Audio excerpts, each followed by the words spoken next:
بسم اللہ الرحمن الرحیم بسم اللہ الرحمن الرحیم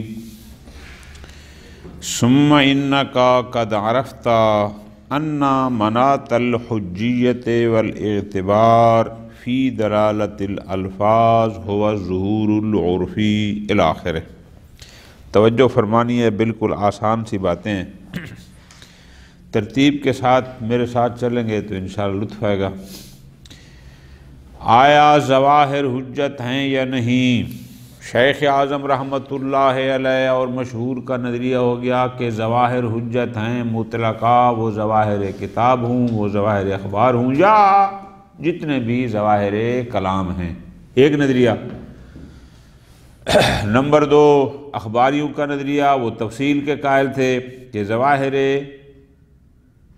کتاب حجت نہیں ہیں جب تک کہ ان کی تفسیر معصومین سے نہ ہو۔ پھر تیسرا نظریہ اور دوسری تفصیل محقق کمی صاحب قوانین رحمۃ اللہ علیہ کی آ گئی۔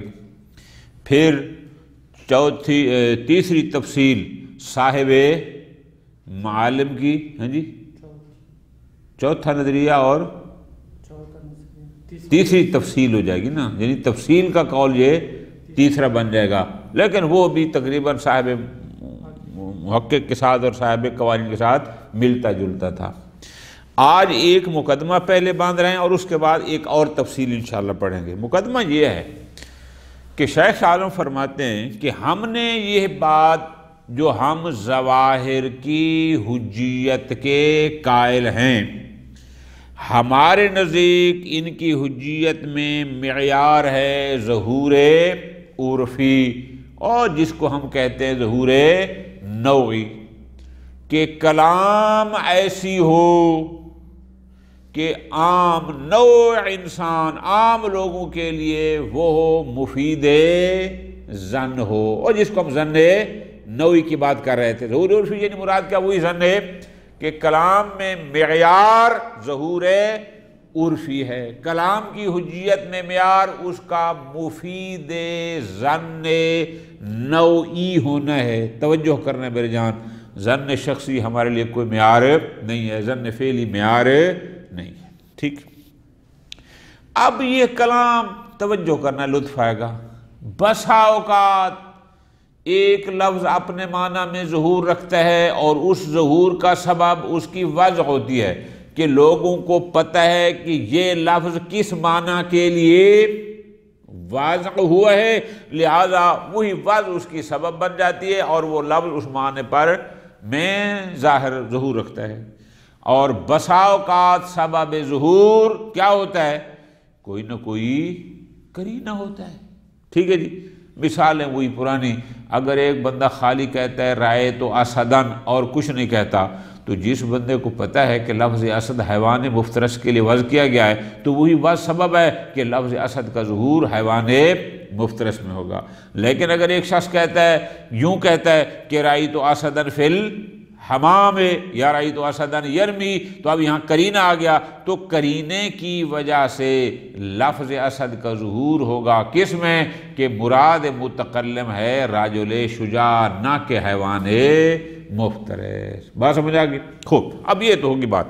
اب شیخ عالم جو نقطہ سمجھانا چاہ رہے ہیں، لطف لینا ہے، وہ یہ ہے کہ ظواہر کی حجیت میں معیار ہے ظہور عرفی، معیار ہے کلام کا مفید ظن نوعی ہونا۔ بات سمجھ آ گئی نا جی؟ اب یہ ظہور عرفی معیار ہے۔ اب فرماتے ہیں بسا اوقات اس کے ساتھ کوئی نہ کوئی قرینہ ہوتا ہے، بسا اوقات کوئی قرینہ نہیں ہوتا، لیکن جہاں عرفاً جو کلام جس معنی میں ظہور رکھتی ہے بس یہی معیار ہے۔ اب وہ ظہور چاہے مفید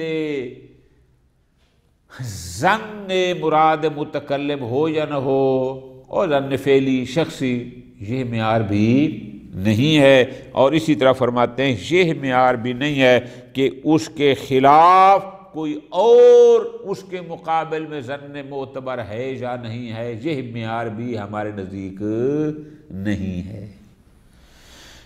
توجہ رکھنا، کیا مطلب؟ ایک کلام ایک معنی میں ظہور رکھتی ہے، لیکن بعض اوقات اس ظہور کے مقابل میں ایک اور ظن غیر معتبر ہوتا ہے، اور کبھی کبھی اس کے، ابھی مثال آگے دوں گا کلیئر ہو جائے گا، اور بسا اوقات اس کے مقابل میں ظن غیر معتبر نہیں ہوتا۔ فرماتے ہیں ظہور حجت ہے اس کے مقابل میں، بلکہ میں آسان اردو میں آپ کو یوں لکھوا دوں تو آسان ہو جائے گا۔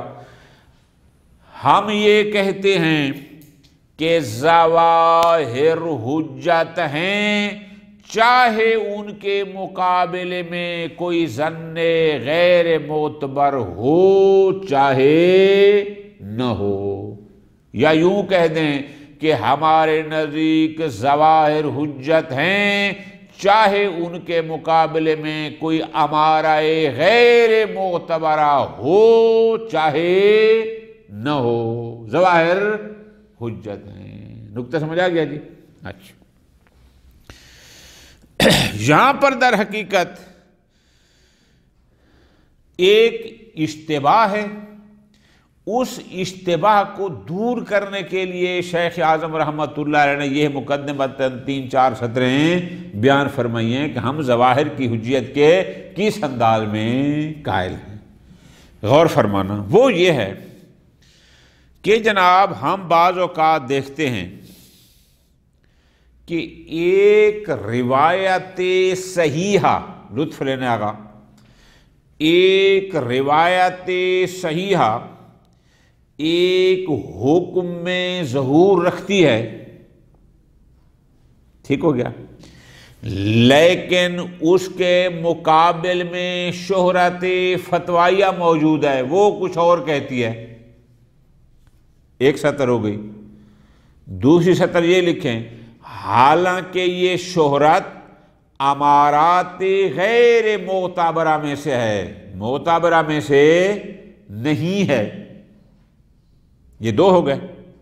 اب ان کو ملا کے سمجھے تو مزہ آئے گا کہ جناب ادھر ایک روایت صحیحہ ہے، صحیحہ، جو ایک حکم میں ظہور رکھتی ہے، لیکن مقابل میں ایک امارہ غیر معتبرہ یعنی شہرت ہے۔ تو اس صورت میں بھی علماء اس روایت کے ظہور پر عمل نہیں کرتے، بلکہ یا وہ توقف کرتے ہیں، احتیاط کی طرف چل جاتے ہیں، یا دیگر قواعد کی طرف چلے جاتے ہیں۔ ٹھیک ہو گیا جی؟ تو اس عمل علماء سے تو پھر یہ پتہ چلتا ہے کہ ظواہر اس صورت میں حجت ہوں گے کہ اگر اس کے خلاف کوئی امارہ غیر معتبرہ بھی موجود نہ ہو تو، چونکہ یہ شہرت ایک امارہ غیر معتبرہ ہے، لیکن وہ جب آ جاتی ہے، لیکن اس کے باوجود ہی علماء وہاں توقف کرتے ہیں اور اس ظاہر خبر کے مطابق عمل نہیں کرتے، حالانکہ خبر بھی خبر صحیح تھی۔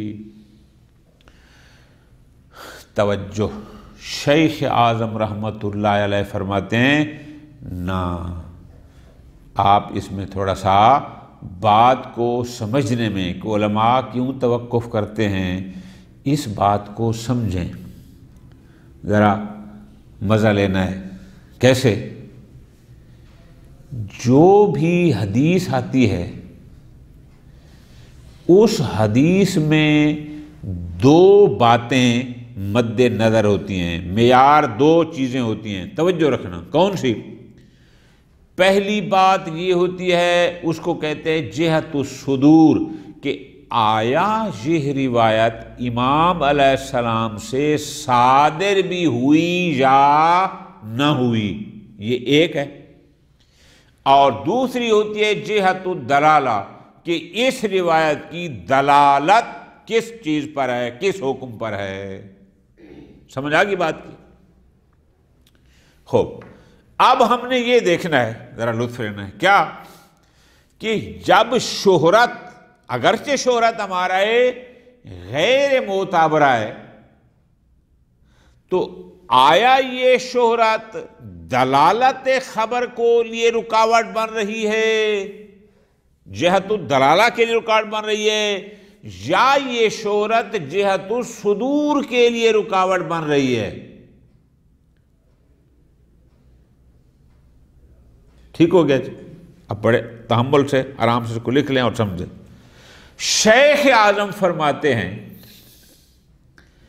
کہ جب ہم کسی روایت کو پرکھتے ہیں، سمجھ آئی، اور ہم اس خبر واحد کو حجت قرار دیتے ہیں تو اس کی جہت صدور میں ہم کہتے ہیں کہ یہ روایت جہت صدور میں تب حجت ہوگی کہ اس کے مقابل میں کوئی امارہ غیر معتبرہ نہ ہو تو امارہ غیر معتبرہ اس کے جہت صدور کو جا کر خراب کرتی ہے کہ گویا یہ معصوم سے صادر ہی نہیں ہوئی۔ سمجھ آئے گی؟ لیکن اگر شہرت جہت صدور کے ساتھ اس کا تعلق نہ ہو، اس کا تعلق ہو دلالت روایت کے ساتھ، وہاں یہ شہرت اس کی دلالت میں کوئی گڑبڑ نہیں کر سکتی۔ نقطہ سمجھ آ رہا ہے؟ کیا مطلب؟ دو مثالیں ذہن میں رکھیں، یہ ساری کلیئر۔ خبر واحد دلالت کرتی ہے، یا خبر واحد میں حکم یہ ہے کہ فلاں شے واجب ہے، نقطہ سمجھ آیا نا؟ جبکہ شہرت عملی، شہرت فتویہ ہے اس کے عدم وجوب پر، مشہور یہ ہے کہ وہ واجب نہیں ہے۔ یہ شہرت اس روایت کے جہت صدور کو خراب کرتی ہے، یعنی یہ کہتی ہے کہ گویا یہ فرمان معصوم ہی نہیں۔ لیکن اگر شہرت کا تعلق جہت صدور سے نہ ہو بلکہ دلالت کہ روایت کی دلالت عام پر ہے، بات سمجھے نا جی؟ روایت کی دلالت عام پر، عموم پر یا مطلق پر ہے، جبکہ شہرت تخصیص یا تقیید کی ہے، یہاں ہم شہرت کی پرواہ نہیں کریں گے، روایت کی اس دلالت عمومی یا اطلاقی کے ساتھ تمسک کریں گے۔ مثلا حکم مولا آ چکا ہے، اکرم العلماء، مفید عموم، علماء جمع، معرف باللہ، مفید ہے جو بھی عالم ہے اس کا اکرام کرو، یہ آ گیا روایت کی دلالت، عموم پر ہو گئی نا۔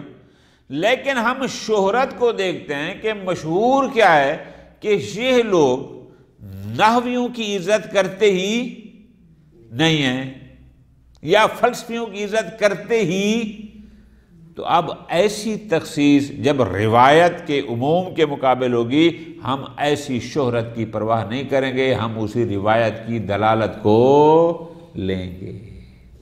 نقطہ سمجھ آ رہا ہے؟ بس اب وہ مسئلہ حل کرنا ہے۔ مسئلہ کیا ہوا؟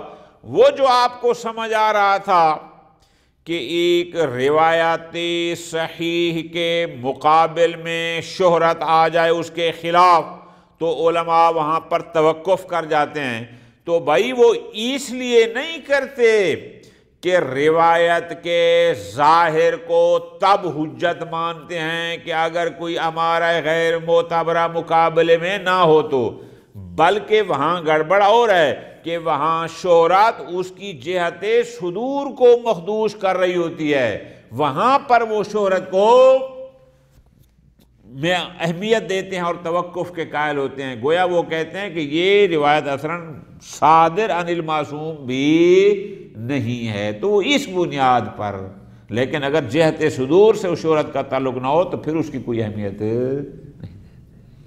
ٹھیک ہو گیا جی؟ خوب، یہ تھا۔ اس کے بعد آگے فرماتے ہیں لیکن ہم دیکھتے ہیں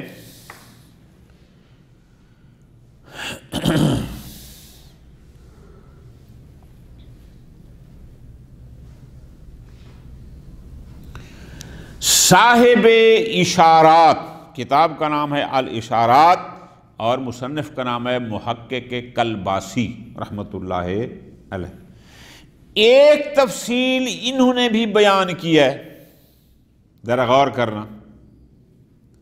صاحب الاشارات محقق کلباسی حجیت ظواہر میں ایک دلیل کیا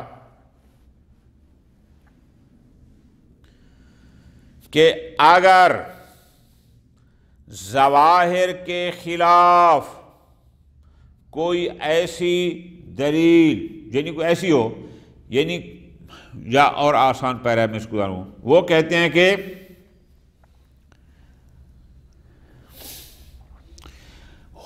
ظواہر اس صورت میں حجت ہیں کہ ان کے مقابل میں کوئی اور دلیل نہ ہو تو، لیکن اگر ظواہر کے مقابلے میں کوئی اور دلیل ہو جو مفید ظن ہو، بے شک وہ ظن غیر معتبر بھی کیوں نہ ہو، پھر ظواہر حجت نہیں ہیں۔ سمجھا کی بات کی؟ یعنی صاحب اشارات کی تفصیل کیا ہے؟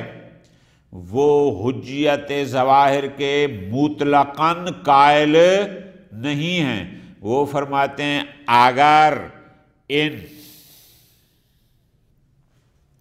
ظواہر کے خلاف کوئی دلیل مفید ظن نہ ہو تو حجت ہیں، لیکن اگر ہو تو پھر حجت نہیں ہیں۔ شیخ اعظم فرماتے ہیں کہ نہ، ہمارے نزدیک ایسی کوئی قید ظواہر ہر حال میں حجت ہیں، ایسی کوئی قید ہمارے نزدیک نہیں ہے۔ اس کی تفصیل میں ترجمہ بتاؤں گا تاکہ آپ کو پھر صحیح سار کے سمجھ آ جائے، ذرا غور کرو۔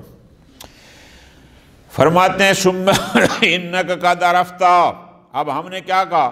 ہم لوگ جو ظواہر کی حجیت کے مطلقاً قائل ہو گئے، ہمارے نزدیک معیار کیا ہے، ہم کیوں ان کو حجت مانتے ہیں؟ فرماتے ہیں ان مناط الحجیت والاعتبار فی دلالت الالفاظ، کہ جب ہم کہتے ہیں کہ یہ لفظ جس معنی پردہ کرتا ہے، ظہور رکھتا ہے، وہ حجت ہے، اس حجیت اور اعتبار میں معیار کیا ہے؟ وہ ہے الظہور العرفی، کہ جو لفظ جس معنی میں عرفاً ظہور رکھتا ہوگا، او ظن نوعی والی جو بات تھی، یہ معیار ہے۔ ایک متکلم نے ایک لفظ بولا، نوع مردم عام لوگ اس سے ایک معنی مراد وہ سمجھتے ہیں کہ یہ لفظ اس معنی میں ظہور رکھتا ہے، بس اتنا کافی ہے، وہی حجت ہوگا اور ہم اس سے وہی مراد لیں گے۔ ظہور عرف سے مراد کیا ہے؟ یعنی کون الکلام بحیث ہو کہ متکلم کی کلام اس انداز میں ہو کہ یحمل عرفاً علی ذلک المعنی، کہ اس کی کلام کو اس کے اسی معنی پر حمل کیا جائے جس میں وہ ظہور رکھتی ہے۔ ولو بواسطۃ القرائن المقامیہ، ہو سکتا ہے بغیر کسی قرینے کے، یعنی کیا کہ اس ظہور کا سبب واضح ہو کہ لوگوں کو پتہ ہے کہ یہ لفظ اس معنی کے لیے واضح ہے، یا وہاں پر کوئی قرینہ مقامیہ ہے یا مقالیہ ہے، لفظی قرینہ ہے یا مقامیہ ہے کہ جو یہ بتا رہا ہے کہ یہاں اس شخص کی کلام میں اس لفظ سے مراد یہ والا معنی ہے، معیار ظہور عرفی ہے۔ اب لا فرق فی افادت ظن بالمراد، اب ہمیں اس سے فرق نہیں پڑتا کہ وہ ظاہر ظہور پھر مراد ایک معنی میں رکھتی ہے، اب چاہے وہ مفید لا فرق بین افادتی، اب چاہے یہ ظہور مفید ہو الظن بالمراد، کہ متکلم کے لیے ایک ظن شخصی حاصل ہو یا نہ ہو، ولا فرق، اور اس میں بھی کوئی فرق نہیں، ولا بین وجود ظن الغیر معتبر، کہ چاہے کوئی ظن غیر معتبر اس کے خلاف ہو یا نہ ہو، اور جس کو میں نے تعبیر کیا کہ کوئی ہمارا غیر معتبرہ اس کے مقابل میں ہو یا نہ ہو۔ ختم ہوگی بات۔ وَلِأَنَّ مَا ذَكَرْنَا مِنَ الْحُجَّةِ عَلَى الْعَمَلِ بِهَا، ہم نے کہا ہے کہ جناب ظواہر حجت ہیں، انہی پر عمل کریں گے، جارن فی جمیع الصور المذکورہ، یعنی چاہے اس کے مقابل میں کوئی ظن غیر معتبر ہو پھر بھی ہم ظواہر پر عمل کریں گے، نہ ہو تو بھی، چاہے وہ مفید ظن شخصی ہو تو بھی نہ ہو تو بھی ظواہر حجت ہیں۔ ختم ہوگی بات۔ فرماتے ہیں ربما یظہر من العلماء، لیکن ہم دیکھتے ہیں بعض موارد ایسے ہیں اصل میں وہ اس اشکال کا جواب دینے کے لیے انہوں نے مقدمہ باندھا ہے۔ فرماتے ہیں بسا اوقات دیکھتے ہیں کہ من التوقف فی العمل بالخبر الصحیح المخالف لفتوی المشہور او طرحی، کہ ہم دیکھتے ہیں ایک دفعہ ایک طرف ایک خبر واحد صحیح موجود ہے لیکن دوسری طرف وہ فتوی مشہور کے اور جس کو ہم کہتے ہیں شہرت فتویہ کے خلاف ہے۔ تو علماء کیا کہتے ہیں؟ من التوقف، یہاں وہ توقف کرتے ہیں یعنی احتیاط کرتے ہیں، او طرح ہی یا سرے سے اس خبر پر حدیث پر عمل ہی نہیں کرتے، حالانکہ خبر صحیح کے مقابل میں کیا ہے؟ شہرت فتوائیہ۔ ٹھیک ہوگی؟ ما اعتراف بعدم حجیت شہرہ، حالانکہ وہ خود مانتے ہیں کہ شہرت فتوائیہ حجت نہیں ہے، حالانکہ خبر روایت حجت ہے، لیکن اس کے باوجود بھی یا توقف کرتے ہیں یا اس روایت کو ترک کر دیتے ہیں، چھوڑ دیتے ہیں۔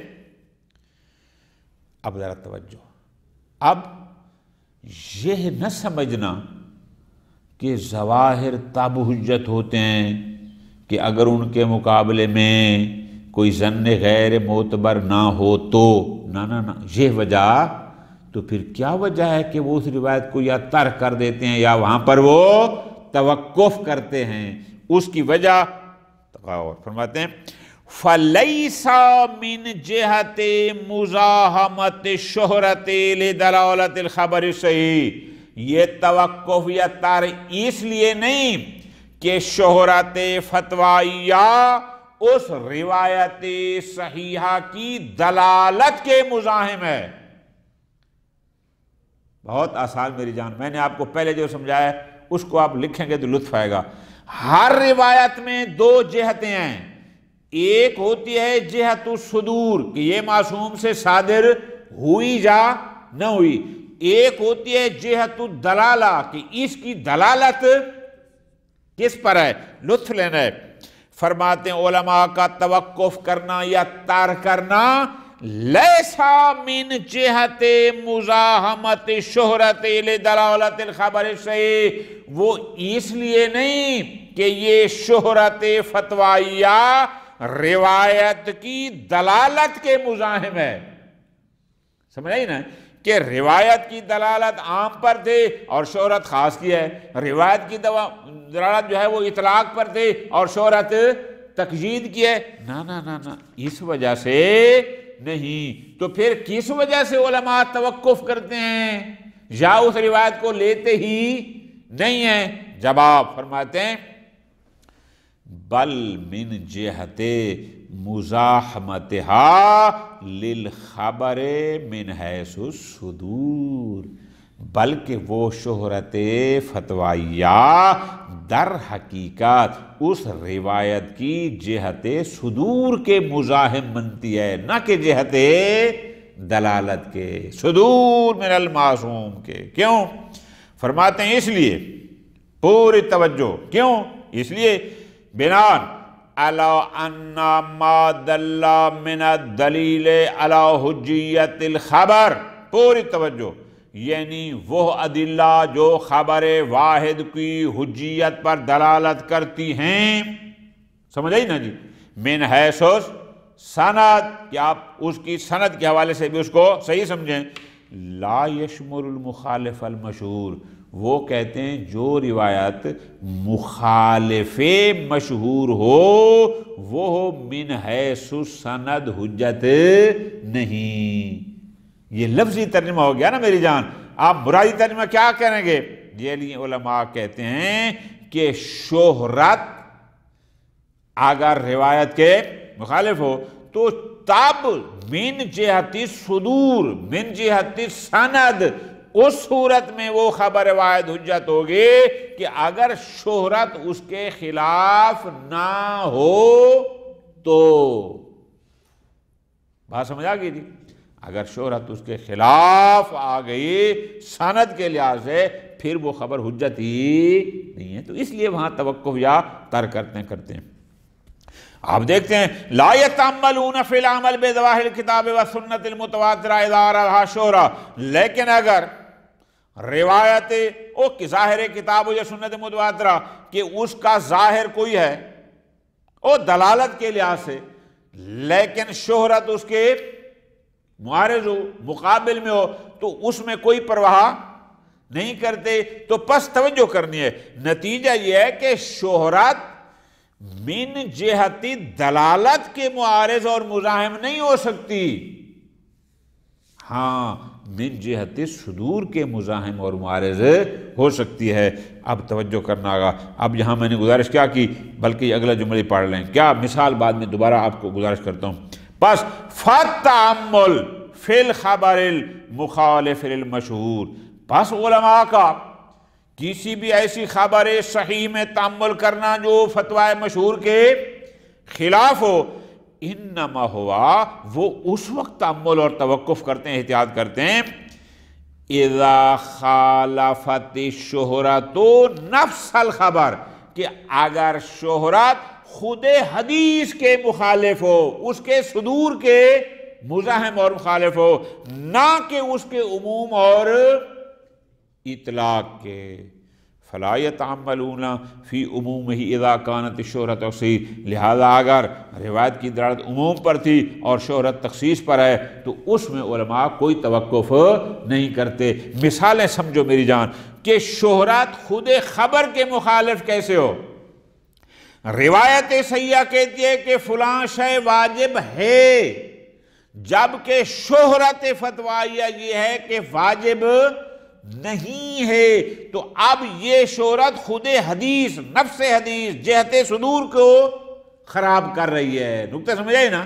وہاں پر علماء توقف کرتے ہیں، لیکن اگر ایک روایت کی دلالت عموم پر ہو اور شہرت تخصیص کی ہو، وہاں شہرت کی علماء پرواہ نہیں کرتے، وہاں کوئی توقف نہیں ہوتا، وہاں کوئی طرح نہیں ہوتا، بلکہ اسی حدیث کے ظاہر کے مطابق ہی عمل کیا جاتا ہے۔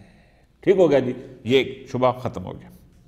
اب ایک اور تفصیل، ربما یجری علی لسان بعض متأخر المتأخرین من المعاصرین، جناب محقق کلباسی، ان کا اسم گرامی ہے، کتاب کا نام ہے الاشارات، یہ اپنی کتاب الاشارات میں حجیت ظواہر کے بارے میں تفصیل کے قائل ہیں۔ غور فرمانا، وہ تفصیل کیا ہے؟ وہ فرماتے ہیں عدم الدلیل علی حجیت ظواہر اذا لم تفد الظن، کہ حجیت ظواہر پر کوئی ہمارے پاس دلیل نہیں ہے، اذا جب تک کہ وہ مفید ظن نہ ہو، او اذا حصل ظن، یا ظن غیر معتبر ان کے خلاف حاصل ہو جائے تو بھی حجیت ظواہر پر ہمارے پاس کوئی دلیل موجود۔ اب لطف لے لیا، یعنی تفصیل کیا ہے کہ ظواہر تب حجت ہیں کہ ان کے خلاف کوئی ظن غیر معتبر نہ ہو تو، ٹھیک ہے جی، اور ظواہر تب حجت ہیں کہ اگر وہ مفید ظن۔ یہ تفصیل آ گئی۔ لیکن الانصاف، لیکن شیخ عالم جواب میں کہتے ہیں انہ مخالف، یہ نظریہ ہے تفصیل کہ ظواہر تب حجت ہوں کہ ان کے خلاف کوئی ظن غیر معتبر نہ ہو تو فرماتے ہیں یہ مخالف لطریقت ارباب اللسان، یعنی عمل اہل لسان اجماع علماء کے خلاف ہے، فی کل زمان۔ کبھی بھی ایسا نہیں ہے، علماء ہمیشہ، اہل لسان ہمیشہ، وکلا ہمیشہ ظواہر کو حجت سمجھتے ہیں، چاہے اس کے خلاف کوئی ظن غیر معتبر ہو چاہے نہ ہو۔ ختم ہوگی بات۔ آگے ایک شاہد بتا رہے ہیں، شاہد کے طور پر فرماتے ہیں دیکھو عد بعض الاخبارین، اب مراد محدث استرابادی ہیں یا محدث بارانی ہیں، جو بھی ہیں، اخباری حضرات اصولیوں کی طرح ایک بات شمار کرتے ہیں۔ وہ کیا کہتے ہیں؟ وہ کہتے ہیں استصحاب الحکم العام والمطلق حتی یثبت المخصص والمقید من الاستصحابات المجمع علیہا۔ اخباری حضرات کیا کہتے ہیں کہ کچھ چیزیں ہیں کہ جن کا استصحاب کرنا اجماعی ہے، جس میں کوئی اختلاف، مثلا استصحاب عدم ناسخ، حکم کا منسوخ نہ ہونا، یہ مجمع علیہ ہے، اس میں کوئی اختلاف نہیں۔ اسی طرح حالانکہ اخباری ہیں لیکن کہتے کیا ہیں؟ ہم اس وقت تک عام کے عموم کا اس بات کرتے رہیں گے، استصحاب کرتے رہیں گے جب تک کہ مخصص ثابت نہ ہو جائے، اس وقت تک کہ مطلق کے اطلاق کا استصحاب کرتے رہیں گے جب تک کہ مقید ثابت نہ ہو۔ یعنی یہ بھی گویا عام کا استصحاب کرنا یا اطلاق کا، یہ بھی استصحابات مجمع علیہ میں سے ہے۔ بات سمجھ آ گئی؟ اب یہ انہوں نے ایک بات کی، اب شیخ عالم فرماتے ہیں ھذا وإن لم يَرَ الاستصحاب المصطلح الا بالتوجیہ، ذرا لطف لینا ہے۔ اگرچہ اصولی استصحاب کسے کہتے ہیں؟ ارکان استصحاب کیا ہوتا ہے؟ یقین سابق، شک کے لائق۔ ایک پہلے یقین ہوتا ہے پھر شک، یعنی ایک وقت ہوتا ہے۔ اچھا، اور پھر ہم کیا کہتے ہیں کہ ابھی 11 بجے مجھے شک ہے اور ابھی مجھے یقین ہے کہ صبح 10 بجے میں بات آ رہا تھا، یہی ہم کہتے ہیں نا، مثال دیتے ہیں۔ اب یہاں پر فرماتے ہیں اگرچہ یہ استصحاب اصطلاحی نہیں ہے کہ جس میں ایک شک ہوتا ہے ایک یقین ہوتا ہے، کیوں بھائی؟ وہاں یقین بھی ہوتا ہے اور شک بھی ہوتا ہے۔ یہاں عام خاص میں ایسا یا لفظ ظہور فی العام رکھتا ہوگا یا نہیں رکھتا ہوگا، یہ نہیں کہ شک بھی ہو اور یہاں تو ہاں اور نہ، یس اور نو، کوئی تیسرا آپشن۔ توجہ فرمائیں، استصحاب اصطلاحی میں یقین بھی ہوتا ہے اور شک، یہاں پر نہیں۔ اگر لفظ ایک معنی میں ظاہر ہے تو ہے، نہیں ہے تو شک کا یہاں نہیں ہے کہ پتہ نہیں ہے یا پتہ نہیں، ایسا ظہور میں شک نام کی کوئی چیز، اگرچہ یہ اصطلاحی استصحاب نہیں ہے لیکن چلو ہم نے کہہ دیا الا بالتوجیہ، ہم تھوڑی سی توجیہ کرتے ہیں کہ وہ جو کہہ رہے ہیں نا کہ ہم حکم عام کا استصحاب کریں گے، ان کی مراد ہے یعنی عدم تخصیص کا استصحاب کریں گے، عدم تقیید کا استصحاب کریں گے۔ خوب یہ، لیکن ہم نے اس کو بطور شاہد کیوں پیش کیا؟ ان الغرض مثال بے وہ ہے کہ کون ھذہ القاعدہ اجماعیہ، اخباری جب کہہ رہے ہیں کہ ہاں حکم عام کا استصحاب ہوگا مطلق کا، تو اس کا مطلب ہے ظواہر کا حجت ہونا یہ اجماعی ہے۔ لہذا آپ جو تفصیل دے رہے ہیں کہ ظواہر تب حجت ہوں گے بشرطے کہ کوئی ظن غیر معتبر ان کے خلاف نہ ہو، ایسی کوئی تفصیل نہیں ہے۔ وصلی اللہ علی محمد وعلیہ